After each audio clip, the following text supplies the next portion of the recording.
नमस्कार। आप मेरे साथ हैं political science glossary YouTube channel पर। आज मैं बात करूंगा पॉलिटिकल साइंस के तीन बहुत ही महत्वपूर्ण concept, rights, human rights and fundamental rights के बारे में। सबसे पहले हम जानेंगे इन तीनों की डेफिनेशन क्या है, इनका मीनिंग क्या है। उसके बाद इन तीनों के बीच डिफरेंस यानी अंतर क्या है, और फिर हम जानेंगे इन तीनों के बीच रिलेशन यानी संबंध क्या है।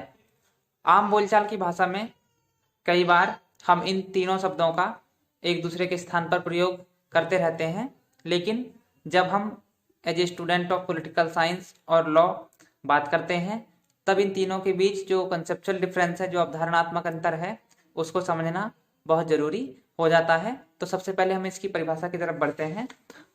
अधिकार यानी राइट्स की सबसे बेहतर परिभाषा 20वीं सदी के इंग्लिश विद्वान हेराल्ड जोसेफ लास्की, जिसको हम लास्की के रूप में आमतौर पर जानते हैं, उन्होंने दी। और उन्होंने अधिकार को परिभाषित करते हुए कहा कि अधिकार सामाजिक जीवन की वे दशाएं हैं जिनके अभाव में कोई व्यक्ति अपने व्यक्तित्व का विकास नहीं कर सकता। Rights are those conditions of social life without which no man can seek in general to be himself at his best. सरल शब्दों में इसको इस ढंग से समझ सकते हैं कि अधिकार कुछ ऐसी छूट हैं और कुछ ऐसे अवसर मुहैया कराते हैं जिनका उपयोग करके व्यक्ति अपने व्यक्तित्व का सर्वश्रेष्ठ विकास कर पाता है। अब अधिकार को अलग अलग आधारों पर कई भागों में, कई टाइप्स में विभाजित किया जा सकता है। जैसे नेचुरल राइट्स, आपने यदि पॉलिटिकल साइंस पढ़ा है तो जॉन लॉक ने 3 नेचुरल राइट्स की बात की थी। पहला जीवन का अधिकार, दूसरा स्वतंत्रता का अधिकार और तीसरा संपत्ति का अधिकार। नेचुरल राइट्स के अलावा हैं सिविल राइट्स, जैसे विचार अभिव्यक्ति की स्वतंत्रता, सभा या संगठन बनाने की स्वतंत्रता और अपनी इच्छा से व्यवसाय चुनने की, खाने पीने की स्वतंत्रता। पॉलिटिकल राइट्स जैसे right to vote, right to elect and right to be elected, right to hold public office. ये लीगल राइट्स जैसे संपत्ति का अधिकार, और ऐसे बहुत सारे वैरायटीज ऑफ राइट्स हम लोग गिना सकते हैं। तो ये हुए राइट्स। दूसरा शब्द है फंडामेंटल राइट। आमतौर पर जो लेमैन डेफिनेशन है फंडामेंटल राइट्स की, वो उसी डेफिनेशंस को दोहराते हैं जो लॉस्की ने या तो बोसांके ने अपने समय में दी थी। लेकिन फंडामेंटल राइट्स की टेक्निकल डेफिनेशन बिल्कुल अलग है।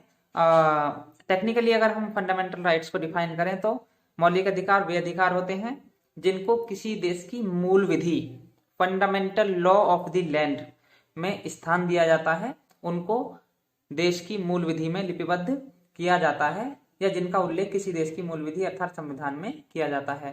संविधान को किसी देश की मूल विधि कहा जाता है। फॉर एग्जाम्पल भारतीय संविधान में अगर हम देखें तो भारतीय संविधान के भाग 3 अनुच्छेद 12 से 35 तक मौलिक अधिकारों का जिक्र किया गया है। इसके अलावा अमेरिकी संविधान में प्रथम 10 संशोधनों द्वारा मौलिक अधिकारों का उपबंध किया गया था।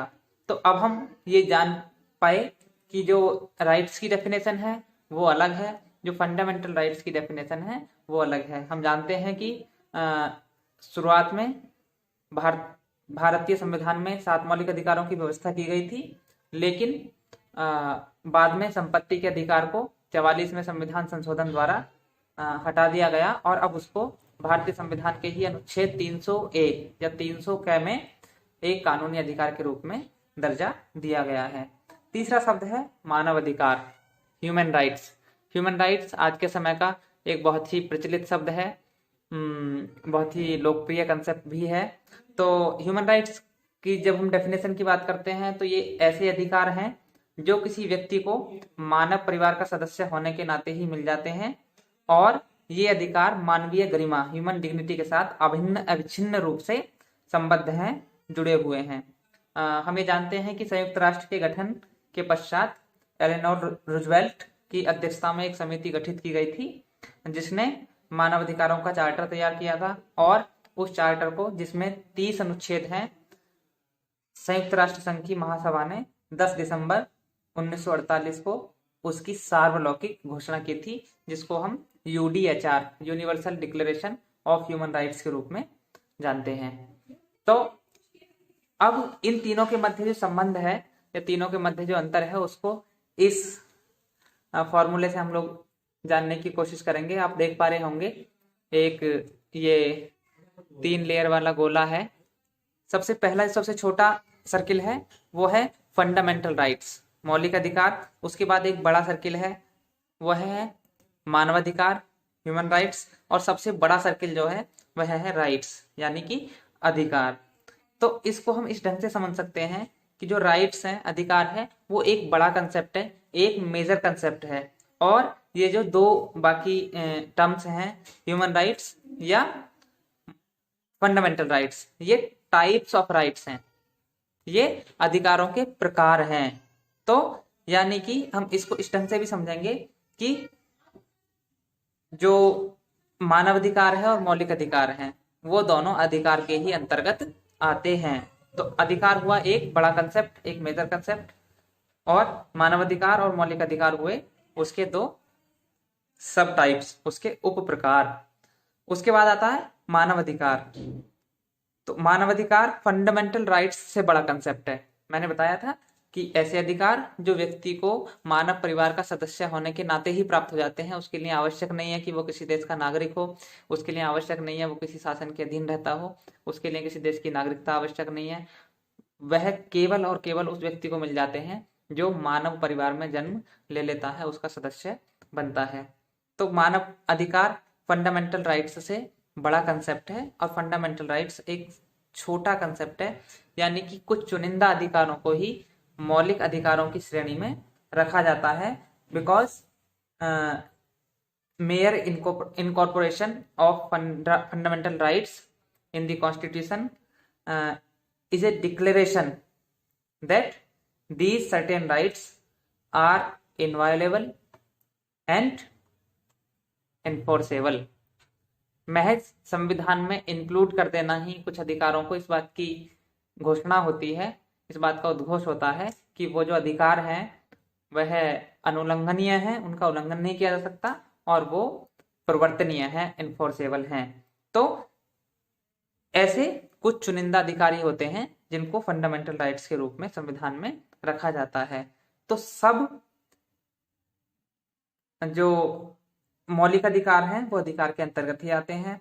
सब मानवाधिकार अधिकार हैं, लेकिन सब अधिकार मौलिक अधिकार नहीं है। आप शायद समझ पा रहे होंगे कि इन तीनों के मध्य संबंध क्या है। फंडामेंटल राइट्स गिने चुने राइट्स होते हैं जिनको देश की मूल विधि में स्थान दिया जाता है। मानवाधिकार ऐसे अधिकार हैं जो किसी व्यक्ति को मानव परिवार का सदस्य होने के नाते ही मिल जाते हैं। और राइट्स एक कंसेप्ट है, एक कंसेप्चुअल टर्म है जिसके अंतर्गत बहुत सारे प्रकार के राइट्स जो मैंने गिनाए, natural rights, civil rights, political rights, legal rights, moral rights और बहुत सारे प्रकार के राइट्स आ जाते हैं। तो अब हम इन तीनों के मध्य जो टेक्निकल डिफरेंस है उसको समझ पाए होंगे, ऐसी आशा है। यदि आपको वीडियो पसंद आया हो तो आप लोग चैनल को सब्सक्राइब कर सकते हैं और हम मिलेंगे अगली वीडियो में। तब तक के लिए पढ़ते रहिए, पढ़ाते रहिए।